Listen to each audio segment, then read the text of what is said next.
And when he introduced me, he said, "I would like to introduce Reverend Michelle Joy Brown." I'm like, "Reverend what?" And I almost fainted. Yes, I did. I was terrified. I almost cried. My palms were sweaty. I got very dizzy. And he came over to me. He put his arm around my shoulder, and he said, "You got this. Just share your testimony. Tell them your story." And I stood up there almost in tears, but I talked through the tears with a smile on my face. And when I finished, I was like, "Oh, thank God I'm done." And he looked at me and he said, "Okay, next time do this, do this." I'm like, "Next time?" He said, "Yes, you have 2 more groups to speak to." I'm like, "What?" Oh, my gosh. Threw you right in there. Hey, that reminds me of learning to swim. You just get thrown in the water. That's how my dad taught me. I had never stood in front of a group of people before in my life. Wow. And he invited me back every week. And 3 months in, the men that was working with the boys asked if I would speak to the girls. And I started speaking to the girls. And a year later, I became the acting chaplain for the next 8 years. Oh, my gosh. That is some kind of story. Wow. So whatever happened to that teacher? You know what? He fell off the planet. Literally?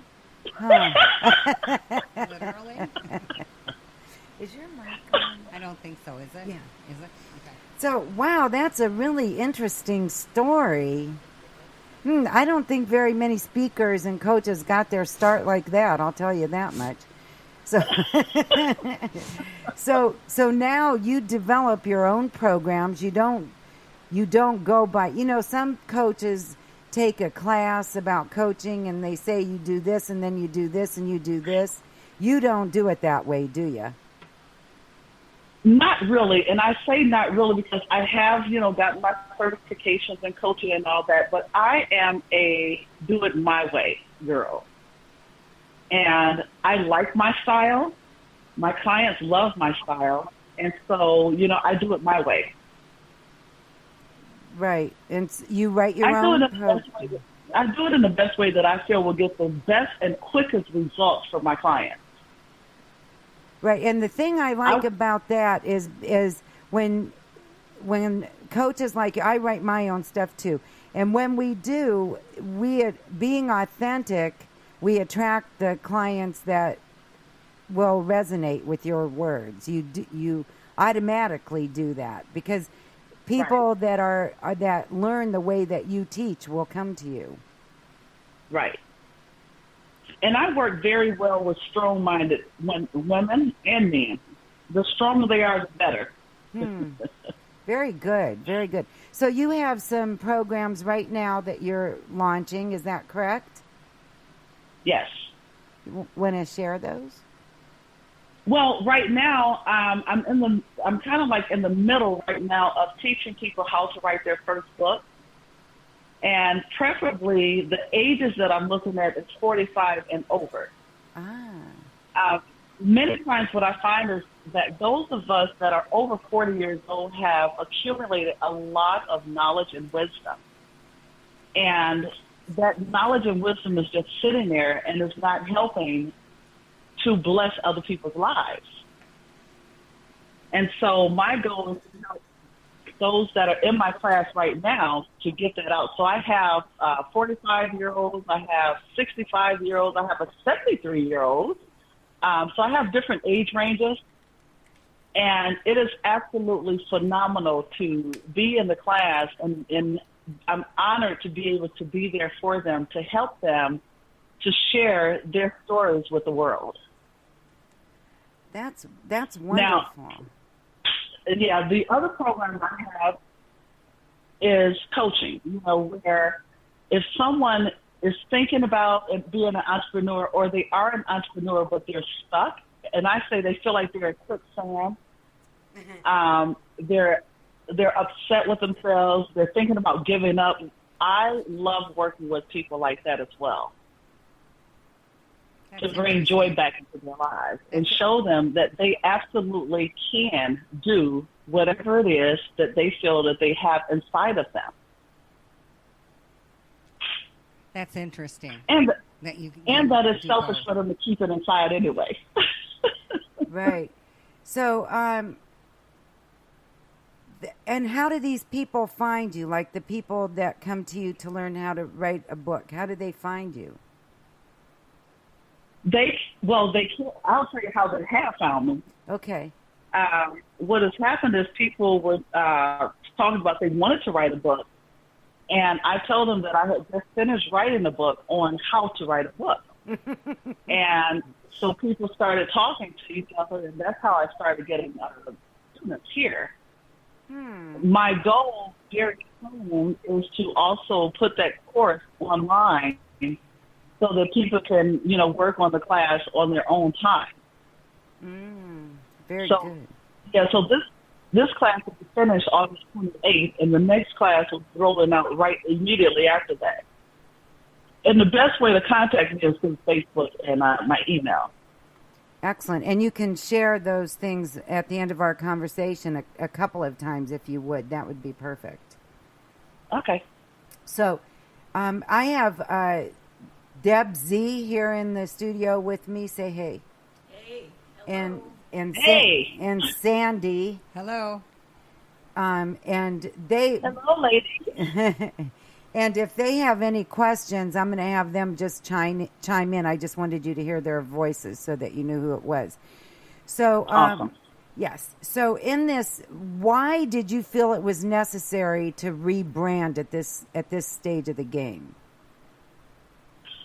For me, the reason was that the name of my private practice back in Michigan caused confusion. Right. And plus, with me being in a new place, I get to create and reinvent a new me. Mm-hmm. And since no one knows me or knew me out here at the time, I felt that this would be the perfect time to step up on a blank stage with a blank slate and recreate myself. Mm-hmm. Why not? Right. Yeah, perfect opportunity. Yes. Yes. So now you have a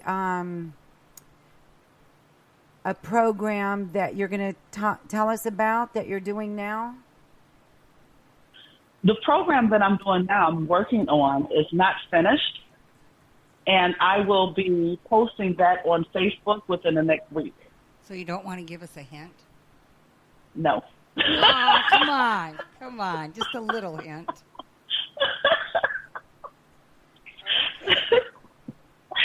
My mentor and I are working on it behind the scenes, and I'm pretty excited about it. And I, believe it or not, I've already gotten a couple people lined up to enroll in the program. And all it's about, if you think about it, just listening to me, my goal is always to help people to find the best way to bring love and joy into their lives. And also forgiveness. That's a biggie. That might be a real biggie. Yes, Yeah, 'cause that's beautiful. As a psychotherapist, one of the biggest problems that I found with the thousands of people I've worked with is that a lot of people are walking around with anger, frustration, resentment, grudges, and all this stuff. Mm-hmm. And a lot of it is just unforgiveness. Yeah, and many of and sometimes that forgiveness is forgiving yourself. it's always about forgiving yourself first. Mm-hmm. And that's what people, kind of neglect.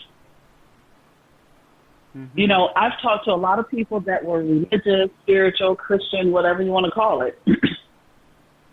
And we'll talk about someone, and this is how it'll sound. Now, listen to my voice, because this is all about voice inflection. Okay. And they'll talk about the person that they have forgiven, and it'll sound like this. Oh, I've forgiven her. I forgave him a long time ago. No, if you sound like that, honey, you ain't forgave nobody. That's very You said that true. too. Uh-huh. That's absolutely I'm not right. harboring any resentment. You know, and sometimes you don't realize that you haven't forgiven that person until you really think about it. Something that I read in, have you ever read The Four Agreements? Oh, yeah. Well, in there, we were reading that in our book club, and they said if you can't talk about that person, or you can't talk about the event or something and not feel anything, then you haven't forgiven that person. Right. Yes. And that made me realize how many people I haven't forgiven. Yes. And, you know, a lot of entrepreneurs don't know and are not aware of the fact that the reason why they are so stuck is because of the mess that they have going on inside their head about other people, even themselves. Mm-hmm. And so they're unable to think clearly. You know, there are a lot of people out there talking about decluttering your life. Well, you better declutter your mind too, if you're thinking about becoming successful. Yes, that's right. It's very interesting that you're saying this, because I never told you about that program that I wrote, but you've already touched on two of the things that I work on in it. So Cool. so it's so important. All these things are so important. And I know another thing that you strive is to help people achieve their dreams, and does that include even discovering the dream? Yes. Tell us about that. Well, the thing is that a lot of times people have a desire to do something. They feel that there's just something burning on the inside of them, but they don't know what it is or why it is. And I always say that whatever, you know, that God, the universe, whatever you call your God, has dropped that into our spirit.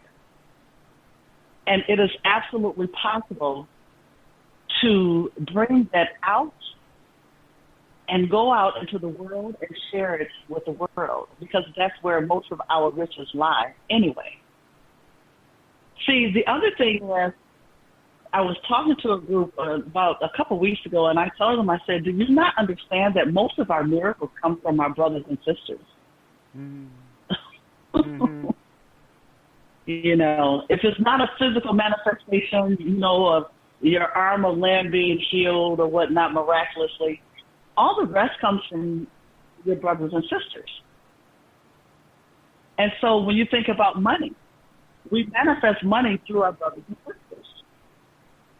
Mm-hmm. And when we're sharing the love and the gifts that we have, our brothers and sisters, and God blesses us through them. You know, when I realized that one day, as I'm out blessing people, I'm always being blessed. Mm. And those blessings usually come in the form of another human being giving me something. You know. Right. It's a beautiful thing. So you really don't think it's biological brothers and sisters. You just think everyday people as brothers and sisters. Yes. Okay, I got it. Yes. For instance, think about this. You're having a crappy day. You feel like crap. It's a crap day. Oh, I have a potty mouth, so I'm trying to watch my mouth. Crap is okay. You work with angry kids and angry men, you'll have a potty mouth. That's right. But let's say you're having a crappy day, and someone walks next to you and say, "Oh my God, you smell wonderful." It makes you smile. Yes. Or someone says, "You know, you are absolutely beautiful. Oh my gosh." And then they disappear. Uh-huh. And that was your sister or your brother blessing you that day. Right. Yeah, that's right. That's so very true. And it's like, even doing this show, having, you know, the opportunity to be able to do this show brings more joy to my heart.